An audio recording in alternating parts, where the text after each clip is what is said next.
So good morning, everybody. My name is Reverend Dr. Ron Fox, and I'd like to welcome you to our Sunday morning service for the Center of Spiritual Living, Space Coast. And to begin, our Assistant Minister, Reverend Jenna Watkins, is going to open us with a prayer.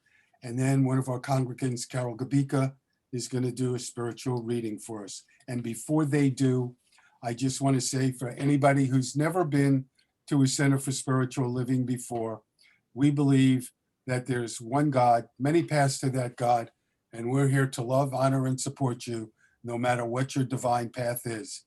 And the Center for Spiritual Living Space Coast is a safe haven for people of all belief and lifestyles, whoever you are, and wherever you find yourself on your journey of faith, you're welcome here. So, Reverend Jenna, you're on. So just settle back into whatever you're sitting on. Get comfortable, and you might want to close your eyes and just turn your awareness in and notice your breath as you breathe in and you breathe out. Breathing in the light of life, the energy, the source of our life. Breathing out any stress, concerns, worries. Just breathe in that love of God. And as you do so, you may notice that your heart begins to tingle. For there's a light there, a light that is growing ever strong. It is a light of the Christ consciousness that is within each and every one of us. We are born from the essence of the divine. We are created in its image. Each and every one of us is the light unfolding within us. And in the words of Jesus, that which I can do, you can do greater. So let us tap into that light of love, that light of the Christ consciousness that recognizes that we are all united in spirit, in love, in oneness. There is no boundary. We are one. And we come together this Christmas season to recognize the light within each and every one of us, the light within ourselves, the light within our neighbors, our friends, even our enemies. We recognize the light. And in this moment, I am grateful that each and every one of you is sharing your light with each other, with me, with our center. For today, we are going to be inspired. We're going to feel that light ever so deeper. We're going to walk away with another little piece of wisdom that empowers that light to grow ever so brightly. I bless Reverend Dr. Ron Fox for sharing his heart and his soul and his wisdom with each and every one of us. For I know that Spirit speaks through his words. And as I listen, I learn and I grow. And I give thanks for Becky Fox for all the work she does to make this morning happen. She is a gift to all of us, and I am very grateful. So with all of this, I do say thank you, Spirit, and I release it into the law of life, knowing that it is true here right now, and so it is.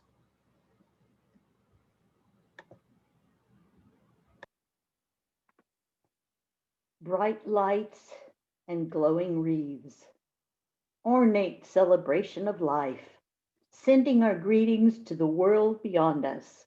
We celebrate with lights, man's attempt to share joy. Fireworks, neon temptress urging you inside. Houses decked with twinkling color, sometimes celebration, sometimes to compete. We sometimes forget we are surrounded by a different celebration of light. Lightning turning the night sky into day. The cotton candy performance of sunrise and sunset.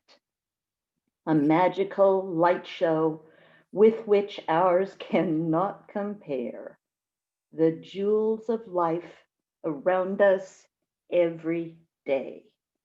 God's light in our eyes as we celebrate love, give love, feel love, sharing the magic, God's greatest gift to mankind, the ability to love.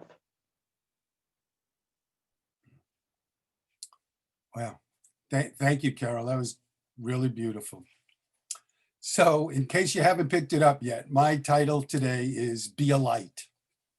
And coming into our luminosity, it takes time and it takes patience.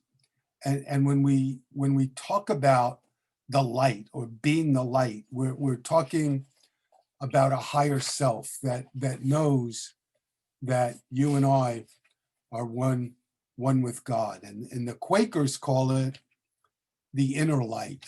Christians call it the Christ. Hindus call it Atman, and the Buddhists call it our Buddha nature. It doesn't really matter what you call it. And cultivating our luminous self.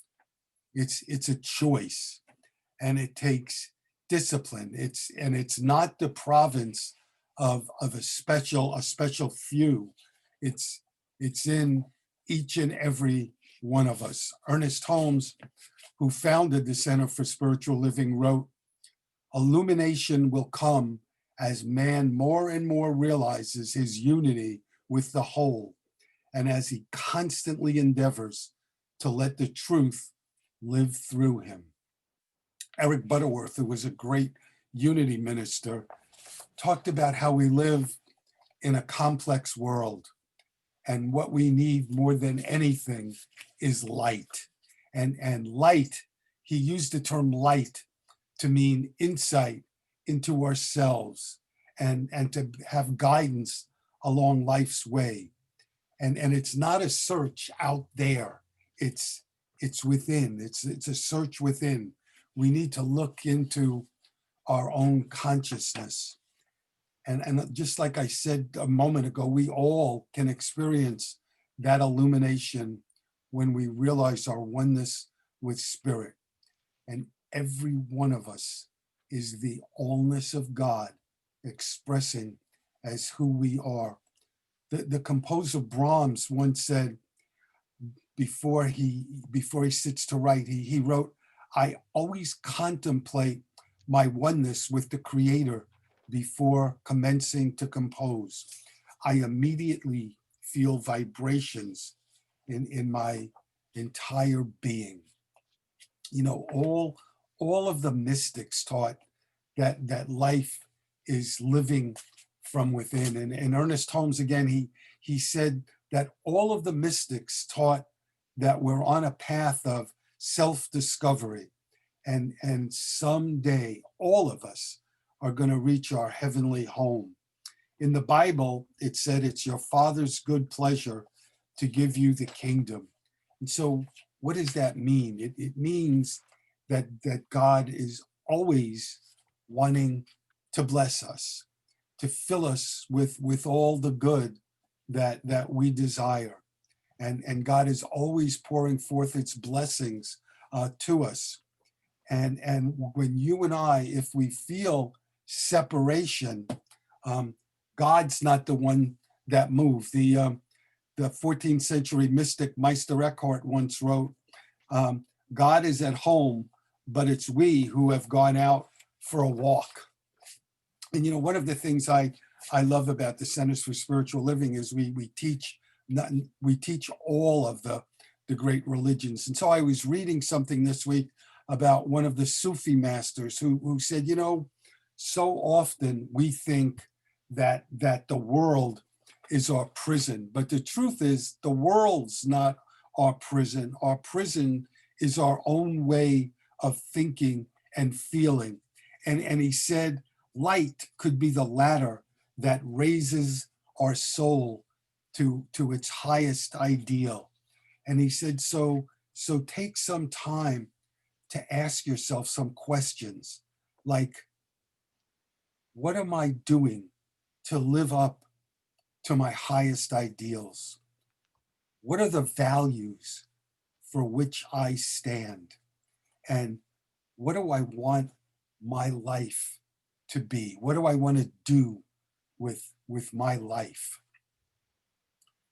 John Randolph Price is a spiritual writer, and I was reading an article by him this week, and he said that what we need to do is to wake up to the masters that we were meant to be. And he said, so is that a tough job? And he said, no, not if we choose to do it. And we say that all the time. What our life is what we choose to make it. And not if we said, he said, it's not a tough job if we choose to do it and if we accept our true identity and let it live through us. And he said, Christhood isn't something that we come to in the future. It's here, and right now. All we could ever want is ours right now. And he went on to say, we were never let out of our Father's house. We've never fell from grace. And we weren't tossed, I love this, we weren't tossed out of some garden years ago and told, go till the earth until you drop dead. Some of us play the illusion game when we live out of our ego consciousness, but we don't have to do that. At any time, we can move into a higher vibration and regaining our spiritual consciousness. It's like being in a house and moving from the basement to a higher floor. Because as you become aware of your God self, you see the brilliance of that indwelling light. You feel, like Carol spoke about before, you feel the fire of the love within. And you know the Christ consciousness that says, I am the light of the world. I am the resurrection and the light. When you know that, you know your true self. So we can ask, how do I play the game? And the answer is with everything you've got. With everything you've got. And when you do, something very mystical and something beautiful happens to you.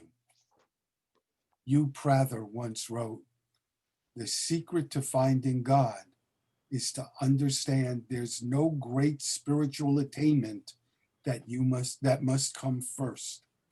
Anyone who wants to feel God's presence will feel God's presence.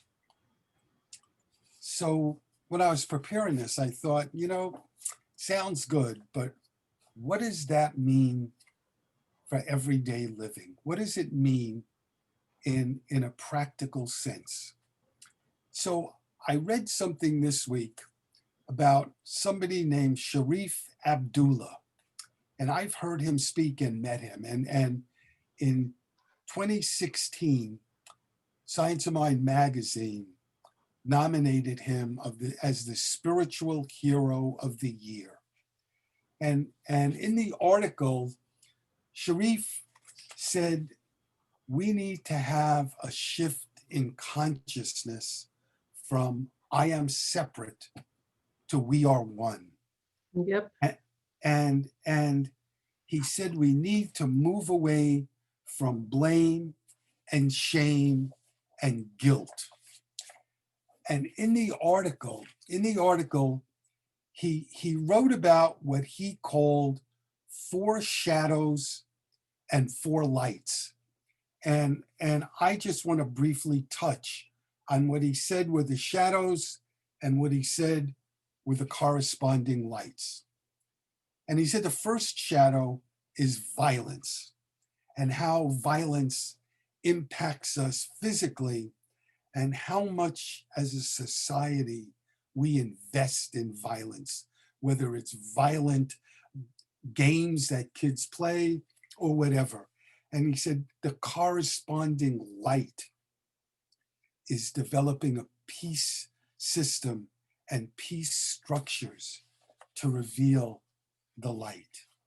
And he called the second one he called the other. And what he meant by the other is racism, sexism, homophobia. He said the ways that we separate from each other and the accompanying fear. And he said the corresponding light is we need to begin to build deep, inclusive communities. And the third one, he said, is poverty, greed, and hoarding. It's the fear that so many of us have, the fear of lack. And he said, you see it in people that have so much and won't give. And what's the corresponding light? It's for us to believe that what I have is enough and living from that space. And the last one, he called despair, depression, suicide, and binging behaviors. And he said the corresponding light is the light of deep fulfillment. And the point that I got from the article is when we work to change our energy, when we work to see the light, we get the kind of country and the kind of world that's consistent with our highest vision, a world that is consistent and a world that works for all of us and a world we all deserve and that our children all deserve. So I want to move to something a little different. I want to talk about the guidance that's available to all of us to see this light. And I read an article by a lady named Lynn Robinson who really puts it really well. And she said, whenever we seek the guidance, we receive it. And the answers come in lots of different ways. It could be an inspired image, a sudden insight. It could be a dream, a nudge. It could be from feelings. When we go within and we ask ourselves, what path should I take? We're always rewarded with divine guidance. And the more we practice doing it, the more we become in tune with the responses. So I thought I'd give you an example for me of the way it comes. So years ago, when Becky and I lived in Southern California, I had my own business, and it was before Zoom, and it was I worked at home and I worked the phones, and so it was really cool for me because I could sit around in my bathing suit, and I didn't have to shave except once or twice a week, and I was sitting there one day, and I got this intuitive hit that I needed to go have lunch in this beautiful mall that was probably 40 miles from where we lived. And I ignored it initially, and I kept getting this hit that you need to go have lunch there. And I couldn't figure out why, but the intuitive hit was so strong that I decided to do it. And like I just said, it wasn't just getting in and go doing it. I had to go shave, I had to go get dressed and shower, and then I had to get in my car and I had to drive 40 miles to this mall. And it was a really beautiful, huge mall with movie theaters, upscale restaurants. It was the kind of place Becky and I would go on a Friday or a Saturday night and have a really nice evening. So now I find myself in this mall, and I remember walking around. I'm just kind of walking aimlessly around and thinking to myself, what the hell am I doing here? I had no idea why I was there. And as I'm walking, I'm not paying attention to anything in particular. And I literally physically bump into somebody. And I look at the person I bumped into, and it's a friend. not just a social friend of Becky and I, but this person was the vice president of human resources for a company that I was trying to do a search for. I was trying to find her assistant. And I had been calling her for weeks and not getting a return phone call. We bump into each other, and this woman looks at me and says, "Oh my God, Ron, you must be so angry at me. I know you've been trying to get a hold of me. I've been really busy. One of my assistants is sick and another one resigned, and I haven't had time to call you back. What are you doing right now?" And I said, "Well, I was going to go to lunch." She said, "How about if I buy you lunch to make up for it?" We have lunch. And of course, she gives me the search, which to me was worth $25,000.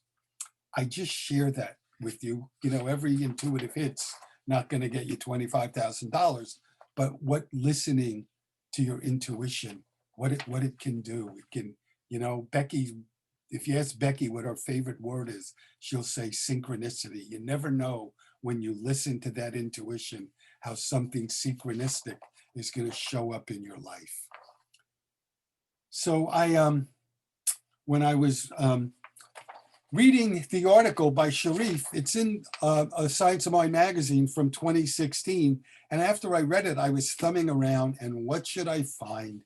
I found something by a writer named Ron Fox that I want to share with you because a part of it, because it just feels so relevant to this talk. And I started it out with a quote by Ram Dass, who said, "As you walk down the street, you can tune your receiver into the world on any number of channels.